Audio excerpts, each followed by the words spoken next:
Onde eu colocar a planta dos meus pés será teu, eu vou abençoar. Mas não é tão fácil assim. Não é tão simples assim. Pensar que toquei é meu, pus o pé é meu.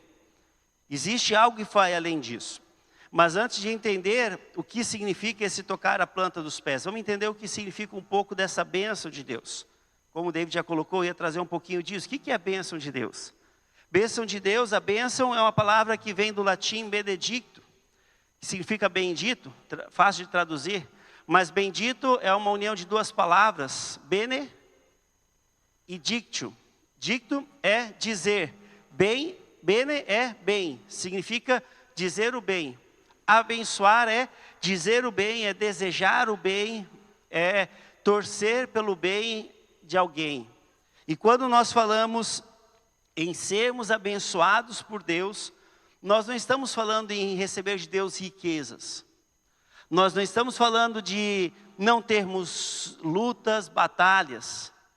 Nem mesmo estamos falando de não termos derrota em nossas lutas. Porque tudo isso, isso vai fazer parte da nossa vida.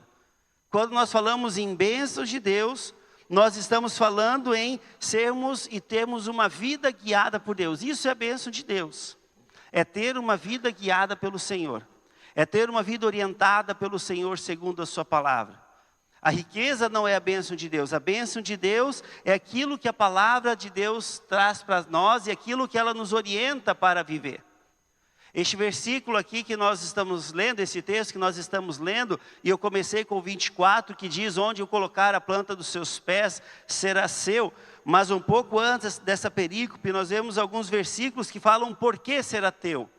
A primeira parte, o primeiro versículo que começa a dizer o porquê será teu, é o versículo 18. E o versículo 18, você pode acompanhar, diz assim, gravem estas palavras no seu coração e na sua mente. Veja, Deus está dizendo, olha, existem as minhas palavras, as minhas leis, os meus mandamentos, e guarde essas palavras no seu coração e na sua mente. Não só compreenda, mas viva elas. E não viva essa palavra sem compreender. Guarde na sua mente e guarde no seu coração essas minhas palavras. Amarrem como sinal em suas mãos, prendam na sua testa, para que você possa constantemente estar vendo, lendo e relendo, lembrando da palavra de Deus. Versículo 19, ensinem os seus filhos. Ensinem os seus filhos sobre a palavra. Ensinem os seus filhos sobre os meus mandamentos. E ele diz, conversem a respeito dela quando estiverem sentados na casa, quando estiverem andando no caminho, quando se deitar e quando se levantar. Ou seja, qual é o momento que eu preciso meditar e conversar e pensar a respeito da palavra? Em todo momento.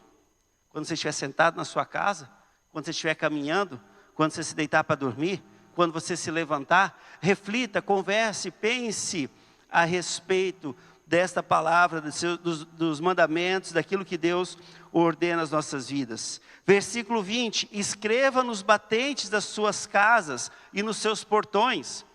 Ou seja, batente é na parte de cima da porta da sua casa. E quando você passar pela porta, você vai ver a palavra de Deus.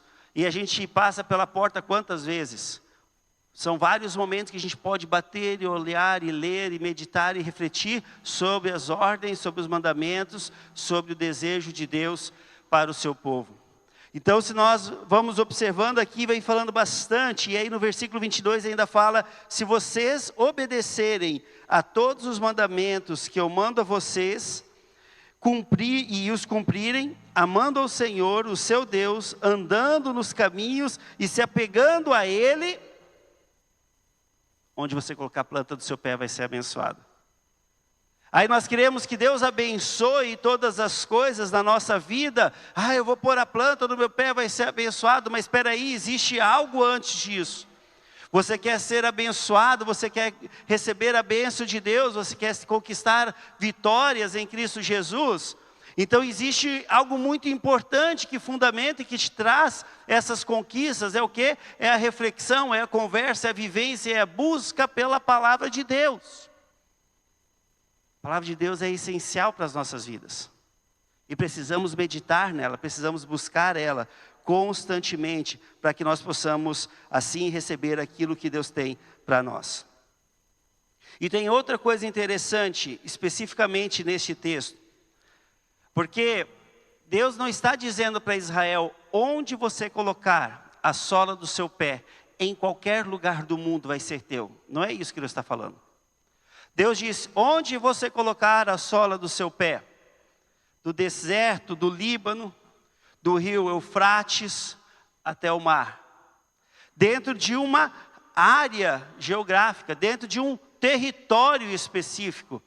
Dentro deste território, onde você colocar a planta dos seus pés, você vai ser abençoado. Mas que território é esse? Esse é o território que Deus deu a Abraão gerações atrás. Quando Deus tirou Abraão da sua terra e trouxe Abraão até aquela região e diz, Abraão, aqui você vai ser a minha nação.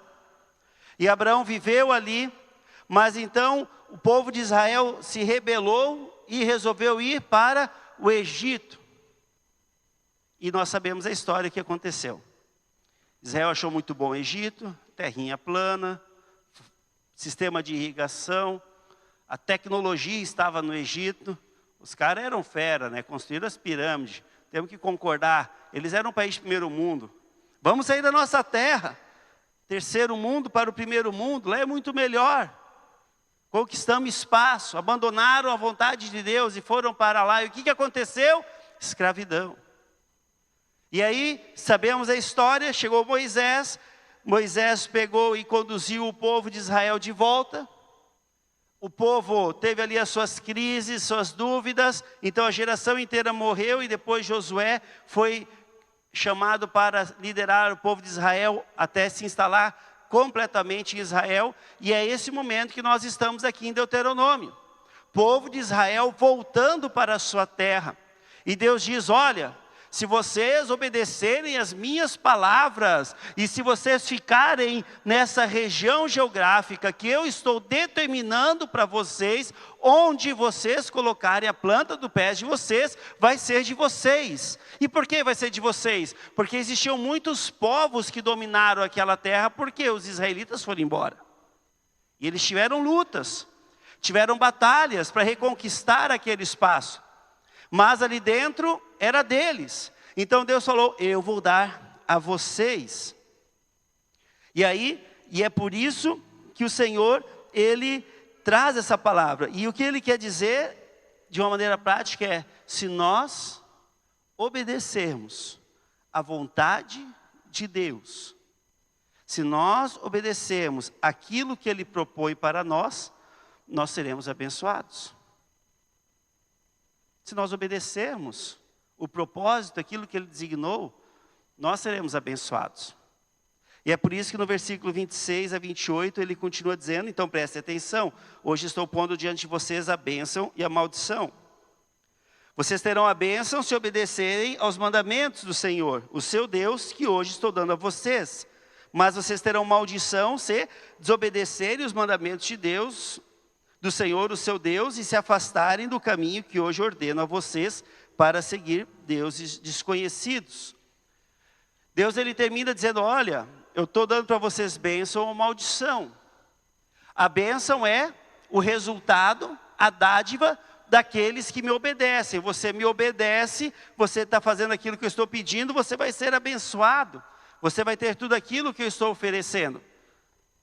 Agora você não me obedece, você opta em não me obedecer, em não seguir as minhas palavras e adorar a outros deuses, então já estou lhe determinando qual será o seu castigo, você vai ser amaldiçoado. Ele já deixa claro, aliás, Deus Ele deixa claro o resultado de obedecer e desobedecer, as bênçãos e os castigos que vai acontecer sobre a vida de cada um de nós. Nós temos a escolha. E Deus falou isso. Olha, eu tenho um propósito para vocês. Vocês querem a bênção ou vocês querem a maldição? E amados, isso ainda vale para nós hoje. Isso ainda vale para nós hoje. Escolhemos Deus, escolhemos a vontade de Deus, não tenha dúvida, vai ter bênção.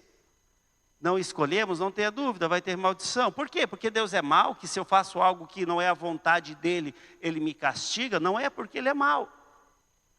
Não é porque Ele é mau. Mas Ele sabe todas as coisas, Ele sabe que os maus caminhos têm uma consequência natural de trazer más consequências. Uma árvore ruim dá fruto ruim, uma semente ruim dá uma árvore ruim. Não tem outra alternativa. Uma fonte intoxicada dá água intoxicada. Então é uma coisa simples, Deus está dizendo, olha, este caminho é ruim, Ele vai trazer esta realidade, eu não quero que você sofra. Então andem por este caminho, porque este caminho vai trazer um resultado positivo, vai trazer bênção para a sua vida. Então vocês precisam escolher se vão confiar em mim ou não vão confiar, porque eu tenho um propósito para você. E aqui nós entramos nesse propósito que Deus tem para Israel, ali naquela região. Porque aquela região que Deus colocou, não é à toa que Israel não queria ficar, não era uma região boa. Nós vemos ali do versículo 10 adiante, depois você pode ler, vai estar dizendo, olha, essa região não é uma região boa de viver. É vale, é montanha, não tem rio, não tem sistema de irrigação. Vocês vão plantar e vão ter que contar com a natureza, com a chuva para regar a terra. E não vai ser fácil plantar. Eu não sei se alguém já tem experiência de plantar, e não sei se alguém tem experiência de plantar em morro. Às vezes a gente fala em alguns lugares lá no Rio Grande, que agora estavam tudo deslizando, o pessoal costuma falar que para plantar lá eles têm que plantar com espingarda e colher com laço, porque é um peral. E essa era a realidade de Israel. E ali eles tinham que plantar e depender única e exclusivamente de Deus. Mas Deus tinha um propósito naquela terra. E aqui eu já estou falando do primeiro propósito. Por que Deus queria que Israel estivesse ali? A primeira razão para Deus escolher aquele lugar é porque Deus queria que o povo de Israel aprendesse a depender dEle, a confiar nele.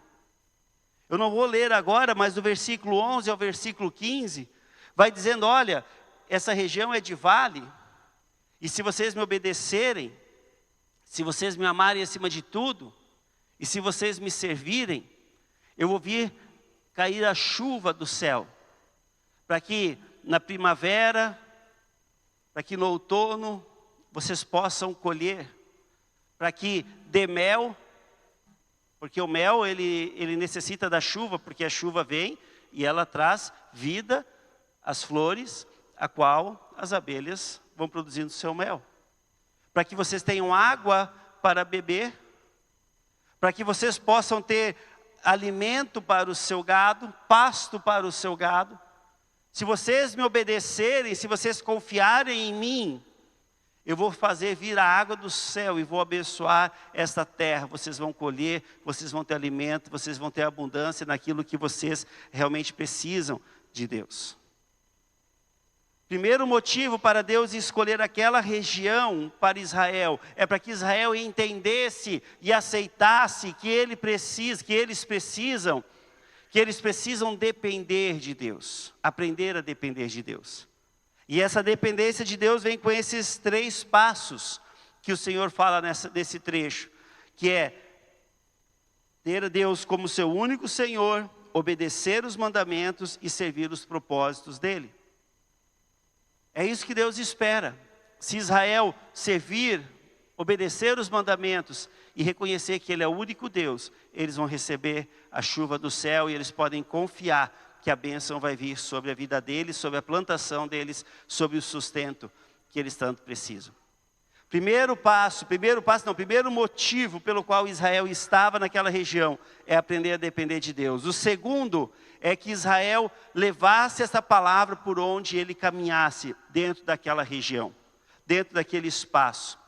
Nós lemos antes que essa palavra ela deveria ser vivida onde? Ser vivida na casa, mas também no caminho, por onde eles caminhassem. Levem essa bênção, levem essa palavra, conversem sobre elas, anunciem essa palavra, testemunhe dessa palavra no caminho por onde você passar. Essa palavra de Deus, essa bênção de Deus, essa palavra dita de Deus, ela deve ser levada por Israel, não apenas na casa deles, mas por onde eles passarem. Se eles vão fazer uma viagem, leve a palavra, a bênção de Deus. Se eles vão fazer uma visita, leve a palavra e a bênção de Deus. Se eles vão trabalhar, leve a palavra e a bênção de Deus. No caminho deles, eles devem levar a palavra de Deus. O que Deus está dizendo para eles é exatamente isso. Onde você for caminhar, leve a bênção de Deus. Anunciem do meu amor, porque há pessoas nessa região que precisam de Deus. E na sua caminhada, você vai encontrar pessoas de outros povos que precisam da palavra e da bênção de Deus. Então a segunda razão para Deus trazer o povo de Israel e para o povo de Israel permanecer ali, é que por onde eles andassem naquela região, eles pudessem levar a palavra de Deus. Primeiro motivo, a depender de Deus. Segundo motivo, levar a palavra onde eles andarem. E o terceiro motivo, a terceira razão de Israel estar naquela terra, é porque a partir dali Deus queria abençoar toda a humanidade.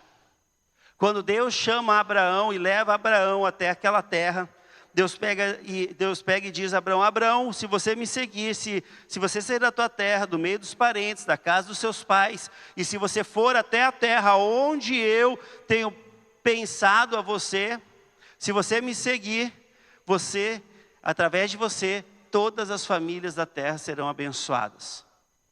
Através de ti, todas as famílias da terra serão abençoadas. E Deus escolheu esse lugar geograficamente acidentado por um objetivo muito específico: fazer que Israel abençoasse e cumprisse esse propósito que Deus já tinha dado a Abraão. Porque acontece que todo o trajeto terreno da África até a Europa, todo o trajeto para viagem comercial, trajeto estratégico de guerra, trajeto de viagem pessoal, todas as pessoas que estavam no caminho entre a África e a Europa, que era todo mundo desenvolvido e conhecido naquela época, especialmente Egito, que era um país próspero, e os países onde hoje está a Europa, que também eram regiões prósperas, militares, Roma. Então todo o trajeto de viagem tinha que passar por onde? Costeando o mar Mediterrâneo. E quem estava na costa do mar Mediterrâneo? Israel. Israel tinha que ser bênção para todo mundo. E como ele seria bênção para todo mundo? Estando onde todo mundo passa. Pessoas do mundo inteiro passam ali. Pessoas do mundo inteiro circulam por Israel, tanto de ida quanto de volta. E é ali que Israel vai poder acolher, Israel vai poder cuidar, Israel vai poder dar alimento, Israel vai poder dar abrigo, Israel vai poder dar o amor e a palavra de Deus, para que aquelas pessoas que são de outros povos vejam que há um Deus verdadeiro, e que esse Deus quer ser o Deus de todas as nações. Por isso Israel, volta ao tópico anterior, não podia ficar na sua casa, ele tinha que sair da sua casa, para ir ao encontro dessas pessoas. Então a terceira razão pela qual Deus coloca Israel naquela terra é porque Ele queria que Israel abençoasse a todas as nações. 3 razões de Deus para Israel estar lá. 3 razões que cumprem o propósito de Deus: aprender a depender de Deus, levar a bênção de Deus por onde eles passarem, e ser bênção a todas as nações, a todas as famílias da terra. Ok, Zé, mas estamos falando então da igreja do Antigo Testamento. O que isso tem a ver para os nossos dias de hoje? Porque nós não vivemos em Israel. E hoje o mundo não passa tudo por aqui, ele passa lá pelo ar. O mundo é diferente, não funciona assim hoje. O que disso tem importância para nós? E qual que é o impacto disso para essa igreja do Novo Testamento que permanece até os dias de hoje? E aí existe uma regra de interpretação bíblica sobre a importância do Antigo Testamento para os dias de hoje, porque muitas pessoas questionam que muito do Antigo Testamento já não é mais uma prática válida para hoje. E existe uma regra muito importante que nos ajuda a entender isso, que é o seguinte: aquilo que Jesus e o Novo Testamento não termina, não finaliza ou não altera, aquilo que Jesus não cancela do Antigo Testamento, continua valendo. Então algumas coisas mudam, outras coisas não acontecem mais. Mas aquilo que no Novo Testamento, em Jesus Cristo, não é cumprido, não é alterado, não é transformado, permanecem valendo. E hoje eu vou falar justamente sobre esse propósito de Deus para Israel. Porque o que foi uma coisa que mudou? Uma das coisas que mudou é que Israel não é mais o povo de Deus. A nação de Israel não é mais o povo de Deus. A nação de Israel, ela pertence ao povo de Deus. Aqueles em Israel que amam ao Senhor Jesus e reconhecem como seu Salvador, pertencem ao povo de Deus. Mas hoje a nação santa, hoje o povo de Deus, são todos aqueles que aceitam Jesus Cristo, reconhecem como Senhor e Salvador e vivem essa fé em Cristo Jesus. Estes são nação santa, esses são o sacerdócio real, esse é o povo exclusivo de Deus que nos diz no Novo Testamento. Então isso mudou. Não é mais Israel. Os israelitas, os judeus que são cristãos, que aceitam a Jesus, que seguem a Jesus, são povo de Deus como eu e você aqui no Brasil, do outro lado do mundo, e assim como qualquer cristão em qualquer lugar do mundo. Fazem parte desse povo de Deus. Isso mudou. Mas e o propósito de Deus? O propósito que Deus tinha para Israel, lá no Antigo Testamento, lá antes mesmo de Deus formar Israel, o propósito que Deus queria constituir uma nação naquele lugar, será que mudou? Ou será que continua o mesmo? E aí nós vamos para um texto do Novo Testamento, de Jesus Cristo, Mateus 28, 18 a 20, bem conhecido, talvez você já tenha decorado. Diz Jesus: toda autoridade me foi dada no céu e na terra. Então vão, ide e façam discípulos de todas as nações, batizando-as em nome do Pai, do Filho e do Espírito Santo, e ensinando-os a guardar todas as coisas que eu vos tenho ordenado. E eis que estou convosco todos os dias, até a consumação, até o fim dos tempos. Essa é a grande comissão, e ela é para todos aqueles que reconhecem Jesus como Senhor e Salvador. Não é apenas para líderes, não é apenas para pastores, mas é para você que reconhece Jesus como Senhor e Salvador. Essa é a tua missão. E o que fala dessa missão? Vamos lembrar de novo, o que era o propósito de Deus? Quais eram as razões de Deus para Israel estar lá? Primeiro é que eles dependessem de Deus. Segundo, para que eles, onde passarem, abençoassem. E o terceiro, para que eles fossem bênção a todas as nações. E aí a gente olha Mateus 28 a 20 e nós percebemos que a primeira coisa que Jesus Cristo diz é: vocês precisam aprender a depender de mim. Porque o que você for fazer, o que você for cumprir, o propósito, o projeto, o sonho que eu tenho para você, não vem de você, não vem da sua autoridade, não vem do seu estudo, da sua própria autocapacitação. O poder que vem na sua vida vem de Jesus Cristo. Ele diz: toda autoridade me foi dada do céu e na terra e eu vos envio. Se quisermos cumprir o propósito de Deus em nossa vida, precisamos da autoridade que o Senhor nos dá. Dependemos dEle. Sem a autoridade de Deus, eu não posso fazer nada. Não que tenha impacto no mundo espiritual.